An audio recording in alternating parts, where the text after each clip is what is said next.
Welcome. Scott here. Today I am going to bring you another video on Black Clover Mobile. In this video, I will be covering the ongoing limited challenge event, the Platichidna raid for Season 13. Before I go into the guide proper, please do let me emphasize there is an importance of having PvE specialist units for the event. So do expect the effective team comps will be very restrictive.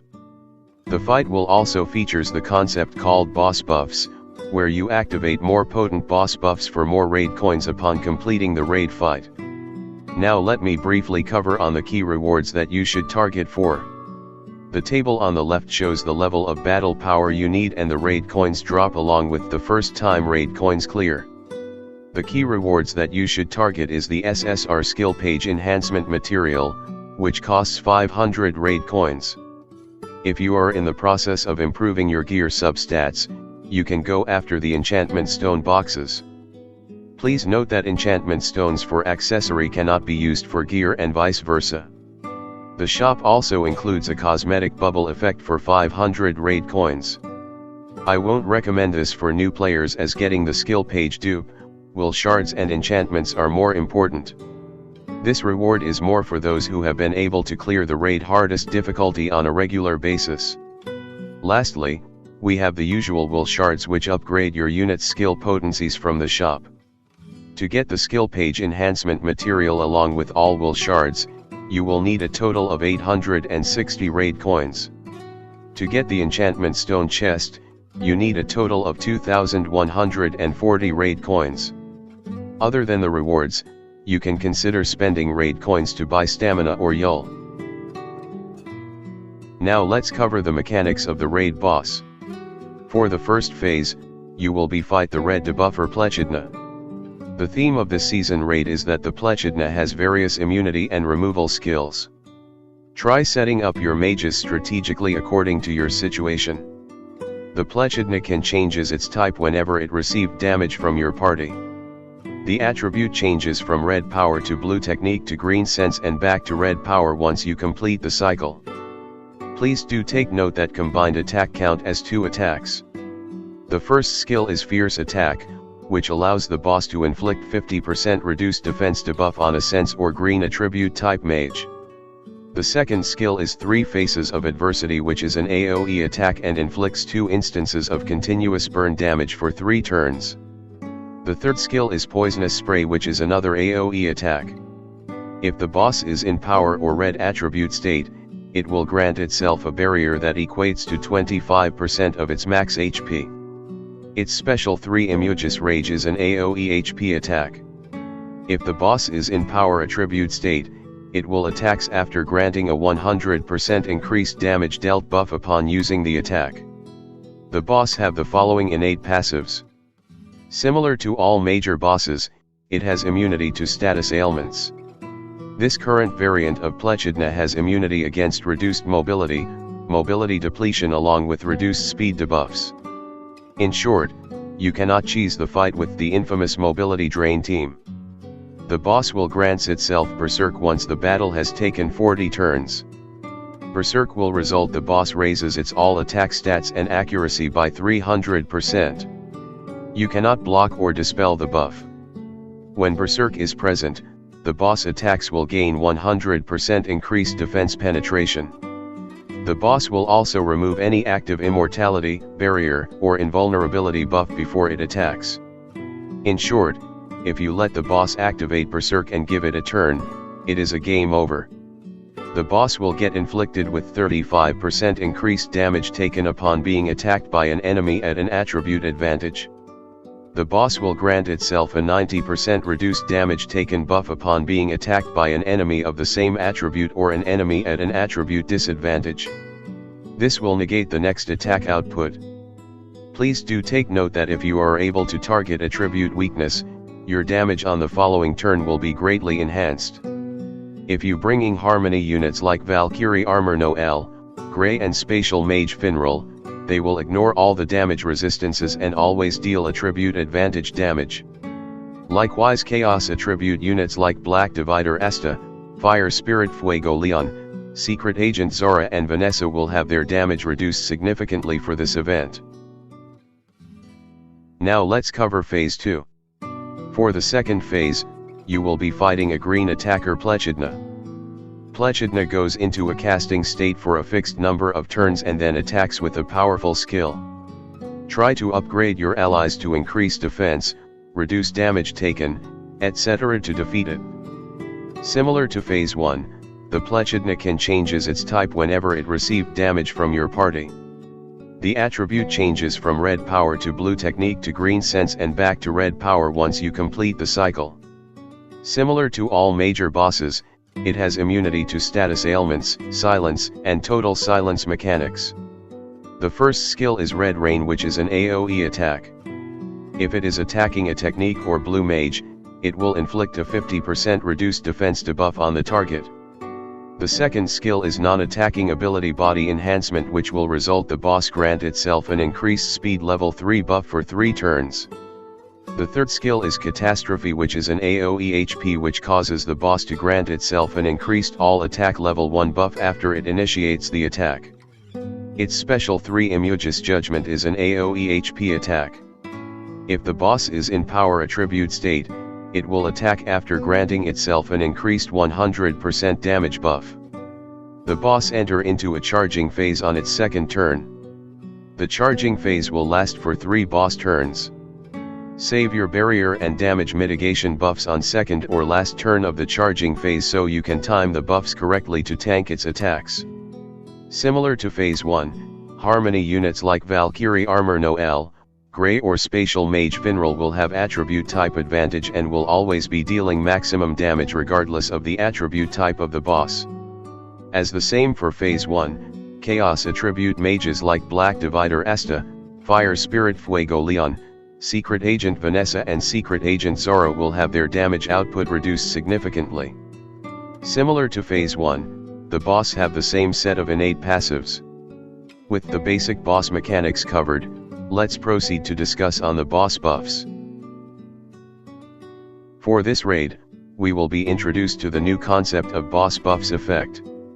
As the name implies, the boss buff will give the boss skills more effects which will make the fight difficulty a lot harder.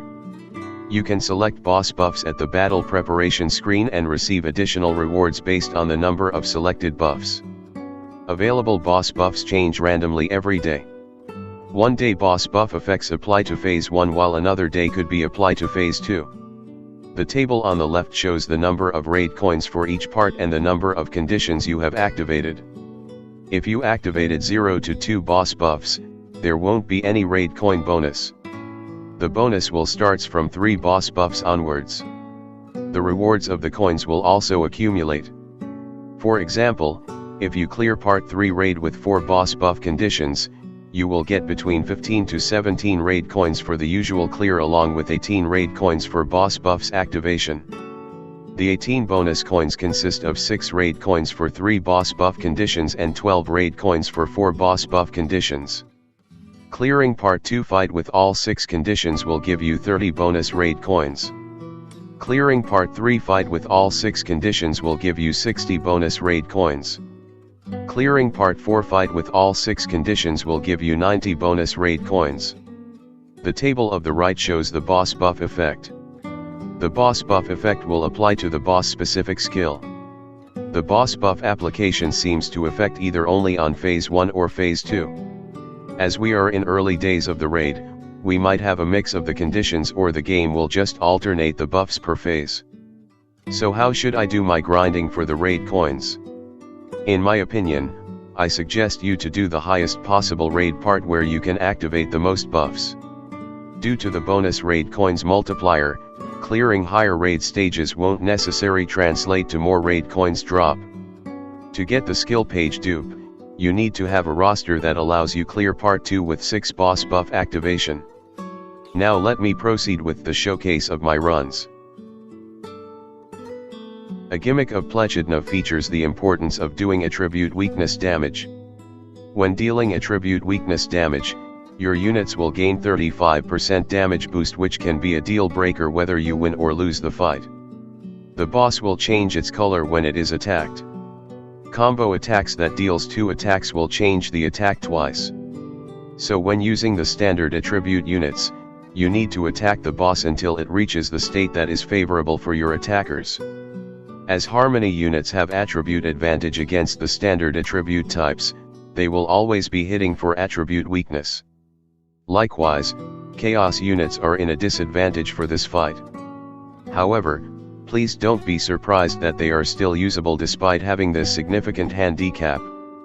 Of course you will need to compensate with good gear and complementary units to support the cause. Now let's proceed to the showcase of my runs.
This is go.